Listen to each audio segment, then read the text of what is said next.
Hello, আমি একটা content creator. আমি প্রথমেই বলছি লাভ দেম অল।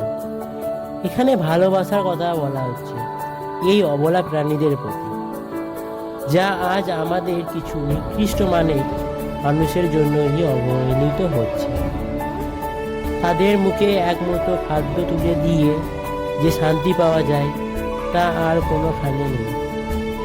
তারা আমাদের মতো রোজগার করতে পারে, তারা আমাদের ওপরেই নির্ভরশীল থাকে।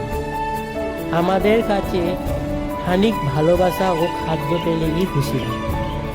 তাই শেষেও বলবো লাভ দেম অল।